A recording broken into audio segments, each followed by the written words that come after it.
You think he's going to be kicked out? You think the attempt to be made? Well, I think on the issue of the membership strength and the fact that we're going to have the same voting pattern, I think I bet to disagree with that. And even if that comes to place, we're talking about rule of law now. We're talking about fraud. The 2015 House order of the House was manipulated somehow, you know, though it's under investigation, and the Federal High Court has invited the IG, you know, to substantiate and take care of some legal matters concerning it. But I think that should actually be looked into.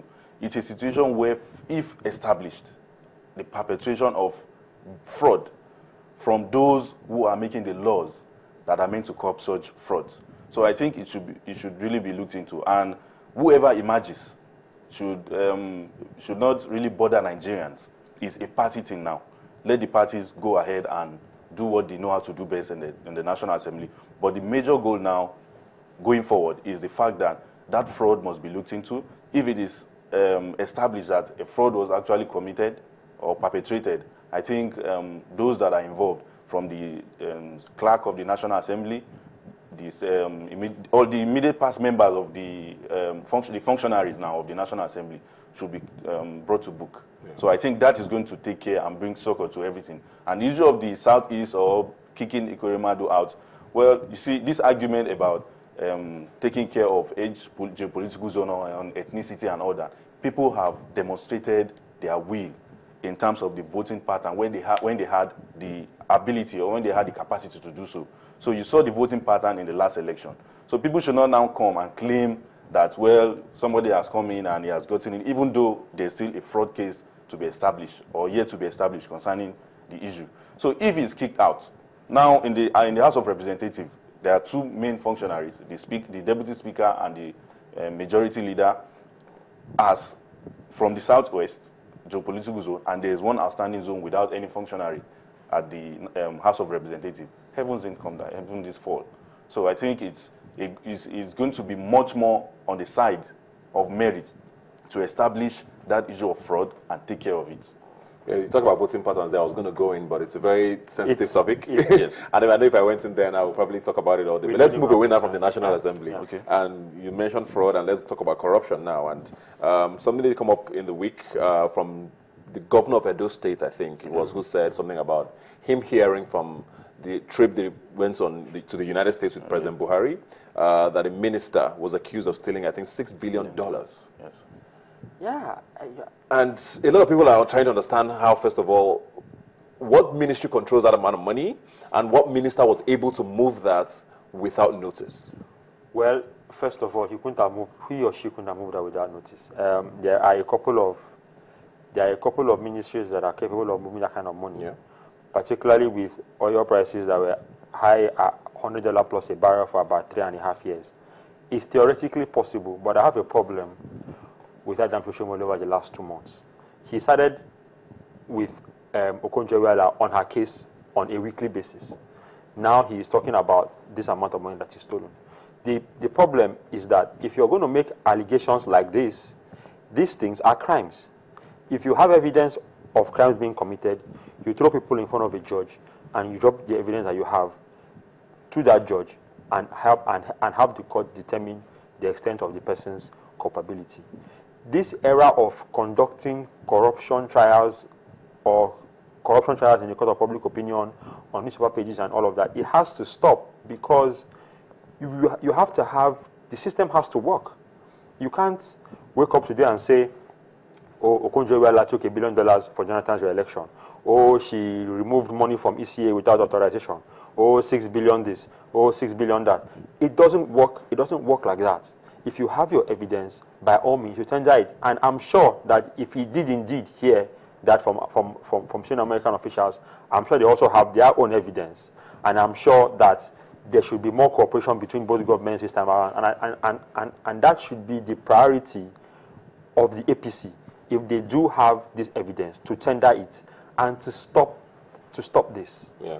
Is the honest now on, I don't know, the EFCC to maybe call Oshomole for questioning to find out more details? Or I don't know how this works now. We don't even have ministers. We don't even have a team for the presidency to even, so we don't even know how this is going to work out. Yes, well, the president has said something and it is clear. He said he's trying to establish a modus operandi for whoever he's going to appoint into his government. And I think he should be given that little avenue to explore whatever system you want to bring into governance. Now, on the issue of Adams Oshiomhole, Adams Oshiomhole is a very respected public figure, coming from his days from the Labour, and he knows the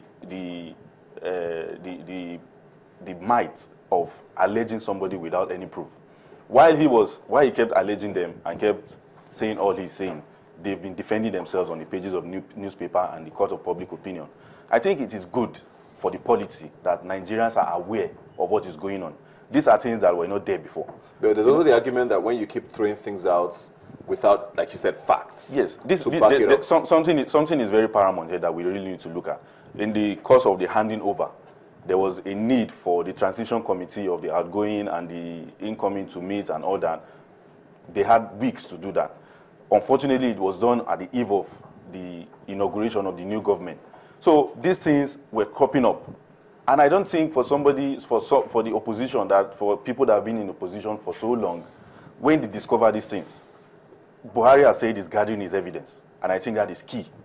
That is prime. Oshiomhole is also a leader in the party at the state level and even at the national level. He has such information to, make the public aware of what is going on. It is good for the polity. Because my question now is it in his place to make this sort of comments? Fine, we don't have an economic team yet. Maybe they would make such pronouncements, or a minister of justice, or I don't know what it is. But he's a state governor. Are these things supposed to be his priority? Like you said, Mr. President is gathering his facts. So why not let Mr. President do his work? Yes, Governor Oshiomhole is the governor of Edo State, and ever since he's a member of the National Economic Council. So he gets perhaps his facts from there. Okay. Don't forget, while Okonjo-Iweala was there, he has been doing this before now. So perhaps as the ruling party now, and someone who has been in the receiving side before now, he now finally has his say. He has the power to have his say. He has not, nobody has arrested or put anybody in jail concerning this.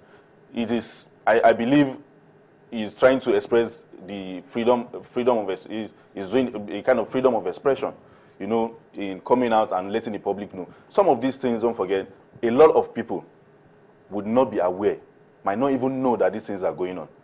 But let it be shown to the world. Let everybody be aware that these things are happening. While justice take its course, let the public, the court of public opinion also be aware and also try and know what is going on. People are going to be deterred. Don't forget, you see, some of these highly placed people, when they go to court, some of them are praying. It's only in Nigeria, if something happens, they tell you, take me to court. Just quickly take me to court, and because they know they are going to have their way. But you see, if these things are established, at the end of the day, you might just have a situation where, but I believe this is not going to happen in the Buhari era. We're going to have a situation where they go to plea bargain, and by the time you know it, somebody stole 100 million, he bargains and drops 20 million. And I want to go to Joachim because I want to find out something. There's something the PDP has said over time now in the last 2 months about the language and the behavior and body language generally of the APC, claiming that they still seem to feel like they're in the opposition. They say a lot of things. There was a talk about Mr. President in the past saying that the treasury was empty and how investors reacted to that and the stock market and all of that. And just saying things without necessarily, backing them up with facts. When you throw things out, are these things that should be said? Are they, Governor Oshiomhole saying these things? Is it right? Is it wrong? Like he said, do you agree with him saying this and let Nigerians know and let the public court sort of decide on that? What Nigerians need to know are facts that are established in the court of law. If you bring an accusation, you bring an accusation based on evidence. So you submit the evidence to the court, and then the press then begins to follow the process as it continues. That is how Nigerians should be informed. Adams Oshiomhole is not the FCC chairman, he's not the ICPC chairman, he's not an auditor, he's not Minister of Finance. He is nothing, he is none of these things. He's a state governor.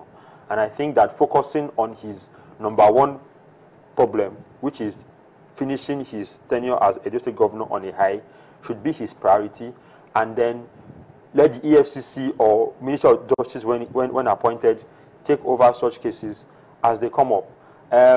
With the fact that the APC may still be like they're in campaign mode, probably it's possible because they don't have a government right now. They still don't have a government. So everybody's talking for everybody. Probably. So, for example, if a Minister of Justice were appointed, you wouldn't expect Oshomole to begin to talk about things that the Justice Ministry is currently investigating. It will be a problem. So there's no government, and that is the result. I think so.